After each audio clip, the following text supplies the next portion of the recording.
Welcome back to the PCC podcast. And today we're going to be talking about a very relevant topic in my life that I think is going to help a lot of you out when it comes to overcoming stress in your day-to-day lives. Okay.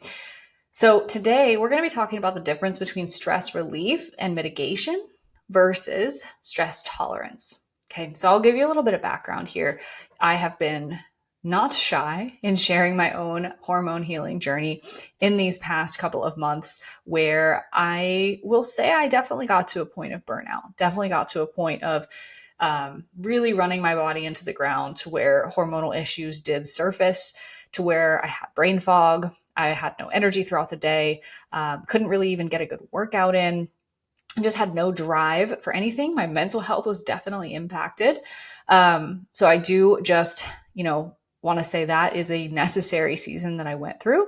And I think when we are going through this topic today, it's important to know, like, you might be in a season of needing really, really just stress relief, mitigation, but some of us might really, really need the latter here that we're going to talk about today. Okay. And so I think this really comes into play when we're feeling like just like little things like really get us down. Like whether it's like a small event at work really just totally makes you spiral emotionally and mentally, or little things just aggravate you more than they should, or small inconveniences become big ones. Like that's really where I was kind of at a certain point, where I had been working on removing stress from my life so much, clearing my calendar, focusing on doing less with more intention behind it, that almost like I was becoming too protective of my peace that I didn't really have any to begin with. And that's a quote that I've heard pretty often. It's like, if you have to protect your peace, then you don't have any to begin with. And I felt that was really true for me, of like, I was trying to protect this perfect idea of holding boundaries and not pushing myself and not, spiking my cortisol. And I say that, with a little bit of joking behind it, but like, I mean, that's really where my perspective was like, I can't stress out, like life needs to be easier, was essentially like the lens that I was operating from. And so I think the way that can hurt us, right, is the fact that when we are trying to just get rid of stress, we're looking at stress as the enemy. We're looking at it as something to get rid of, as something that we don't want any of, and that we are weak to in comparison to, right? If we are focusing only on getting rid of stress, we're saying stress has power over us, because I can't have it over in my life because it has power over me. And in my opinion, now that I've kind of gone through that season, getting into this next, I don't think that's a healthy place to be. Like, we should be able to tolerate stress. We should be able to have capacity for stress. And that's how you actually live a really fulfilling life, and obviously reach your health and fitness goals too, is by having tolerance and capacity for stress, right? Not just hiding away from it. And so I think that's why it really applied in my life, was realizing that in the season of slowing down and resting, I had also become much more sensitive and much more delicate. And I don't like that feeling. I don't like feeling weak and delicate. And it's, it's a way that we're diverting our power, right? We're not in our own power. We're letting other things kind of dictate the way that our day goes, our life goes, right? So the thing to remember here is that stress will always be there, right? It'll always be there in varying amounts. And like, I mean, I just have to say, like, I know I'm in a season of my life where there's no kids. We just have one pet, like not a lot of responsibilities other than like pay the mortgage and work. So like, if I'm sensitive and breaking down now, that's a problem, right? Especially if life is going to keep progressing. So stress will always be there. And, a lot of times stress management, those are important habits, really, really important habits that we should all be working on and all have, like slowing down, taking that meditation, journaling, reflecting with yourself, creating space, going on walks, stretching, yoga, co-regulation, cuddling with your pet, your partner. That is really important. And it is important to manage stress no matter what, even in the context that we're going to be talking about here today. The problem lies with this being the only focus, right? Is that it positions you as this vulnerable, delicate being that is so sensitive. It positions stress as the enemy rather than a friend. And if you do anything after this podcast, if you're not driving, I highly recommend that you search on YouTube Kelly McGonigal stress TED Talk. And first one that will come up, it's like 5-10 minutes in length. I highly recommend you listen to that. She talks about this lens of stress is not our enemy. Cortisol, stress is not our enemy. It can be our friend. It can be something that we welcome into our life when we are in the driver's seat. So I'm going to put that link to that talk in the show notes because that's a really, really great one. But just remembering that we do want to manage stress, but it can't be the only focus, right? And this is where I think fitness has kind of like lost its place in the industry because we're all very, very focused on our hormones, our stress, like stress being awful for us, and just kind of like letting that run us. And like, I don't want that for you. I don't want that for myself. I want you to be strong. I want you to crush your week, your month, your day, no matter what is going on, no matter how stressful it is. And I think that is where fitness plays a really large role that we don't realize and is really important. So fitness, right? When I say, what's your fitness goal? A lot of people think like, oh, am I going to run a 5K? Am I going to lift this amount of weight? Am I going to do a pull-up? Like that's what we think of when we think of fitness. And in this context, like that's what I want to focus on is when we set fitness goals, when we hit a PR, when we hit a running time personal best, when we get a pull-up for the first time, like what are we ultimately doing psychologically? We are proving to ourselves that we are more resilient than we once used to be. We are stronger than we used to be. We're more capable than we thought that we were. And fitness plays a really, really big role in building self-confidence.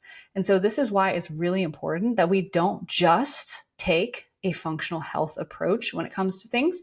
We want to get lab testing done. We want answers. We want to heal with nutrition and supplements and lifestyle and stress management. But if we don't have that element of fitness in there and building stress tolerance and capacity, then we're kind of always going to be operating with limited capacity. It's not going to grow because building your body's tolerance to workout or fitness stress is a direct correlation to how you handle life stressors, how you handle day-to-day inconveniences. When you have pushed your body close to failure, pushed it all the way to the brink and recovered from it and come back stronger, it's a signal to not just your body, but to your brain that you can overcome. And so I think it's really important to have fitness goals on top of working on stress management, working on, stress mitigation, making space in your life and creating that balance, right? And so I think it's like this duality, right? We often think that these things can't coexist, but they can. We think that in order to slow down and, not burn out our body, that we have to only do Pilates or only do walking or only do low intensity work, which has become such a common thing. And while yes, like overall load on the body would probably need to come back if we've been training 5-6 days a week for hours and hours and hours. But that doesn't mean that we can't still be progressing, still be focused towards a goal. And if anything, if we stop overtraining, we can actually progress. We can actually get stronger. We can actually reach these goals. So that's the journey that I'm in. If you didn't see on my Instagram or you don't follow me there, I'll put it in the show notes. But I recently announced that I am training for a half marathon. And I've had the thoughts of like, does this counteract? Excuse me. I've thought to myself, like, does this counteract the fact that I have, had some high cortisol, like is running going to spike up my cortisol? And the reality is that working out in any intensity spikes up cortisol. However, it's transient, not chronic, meaning that it's actually a good spike in cortisol that teaches your body that a spike in cortisol is okay. And this is literally where that stress tolerance thing comes in. And our body learns that a temporary increase in cortisol doesn't mean the whole body needs to go into fight or flight, right? The thing that we want to avoid is working out constantly or consistently being in like fight or flight mode outside of workouts or like overtraining. That's going to make that a problem, right? But transient cortisol spikes after a workout is actually a good thing and builds stress resilience. And so that's important to remember, right? You can push your body. You can go hard. you can have fun with fitness again and also work on stress relief and mitigation. And so that's what I'm going to be working on from now until August, is working on running for the first time in years. And it's really tough, but it's been fun to do something different, to have a goal, to have a commitment, and to push myself even when I don't feel like it for that exercise. And what I will say is, like, mentally, my resilience to stress on the day-to-day has already gotten so much better as a result. So just let's really not underestimate the impact that fitness can have on our stress tolerance, stress capacity for life and life stress, and how much more it will benefit us to have a little bit of stress relief and mitigation on top of that, right? So your time in the gym is still purposeful, is still sacred.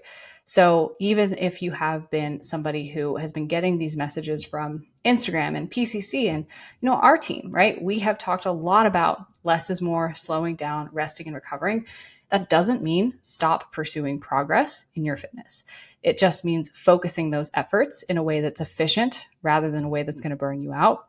And ironically, that can actually make you progress towards these fitness goals even faster. So think of it like a balancing act, and really just focus on showing up to do those hard things that you don't want to do with your workouts and your fitness, celebrating those wins.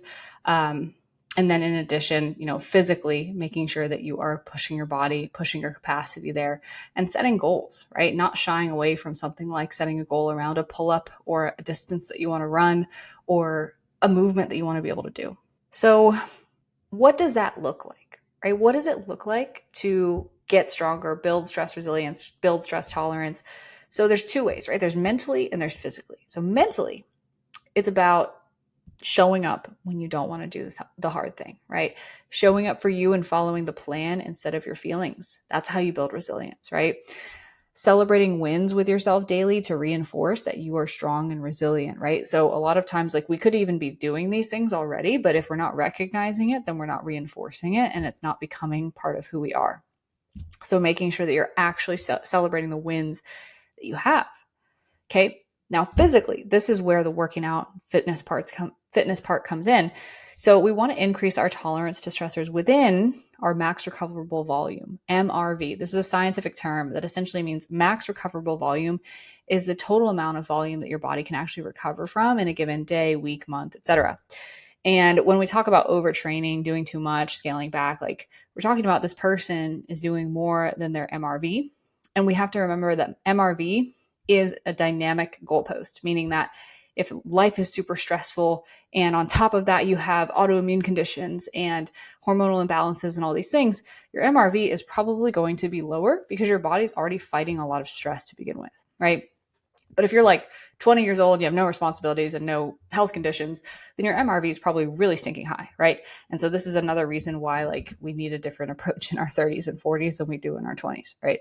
So MRV is going to be a dynamic goalpost, but based on, where you're recovering and how you can gauge that is, like, are you ridiculously sore for multiple days after a workout, or, like, do you recover after a day or two max? And is it, like, not that bad?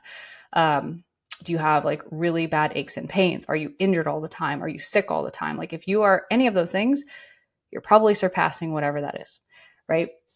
So that doesn't mean don't do these things. It means make sure you're in tune with your body and adjust that to your life. If you don't know how to do that, that's where coaching like ours comes in.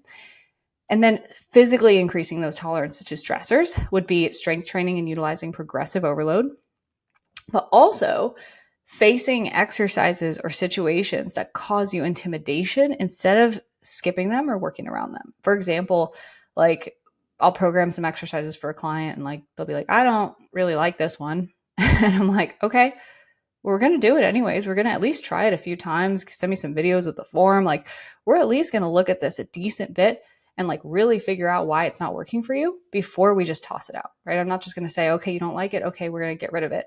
That's babying you, right? That's coddling you. So really being able to face that. And then if it's really not a good fit for, like, your body's structure, biomechanics, like, you have injuries that get in the way, obviously I would move it for those reasons or get rid of it for those reasons. But if it's just like, I don't like it or it's scary, that's not an excuse, right? So, like, facing that is how we get stronger. In addition, setting a stretch goal, a performance-based goal, right? So I think a lot of times we forget the value of saying like, I want to get my first pull-up. I want to run a 5K. I want to leg press 400 pounds. I want to deadlift 200 pounds. Like, there's something really empowering about setting a goal and chasing after it and achieving it, right? And especially if you have coaching and you have guidance, you're a client of ours listening to this, like you're in the container to make that work without burning yourself out because you have the guidance, right? And so really take advantage of that. And setting a stretch goal is, I think, really important for like having something to focus on other than just like, how do I get rid of stress? Because like, that's a really miserable life to live. Like, that's what I was doing for such a long time, of like just focusing on my stress instead of having a goal or something else. So it's also an outlet, right? But it's also making you stronger in the process. So those are a couple of the ways that you can do this tactically, that this would show up for you, that I encourage you to do and to work on, to think about. If you're a client of ours, talk about it with your coach. If you are just listening, feel free to send me a message on Instagram. Okay. So that is that.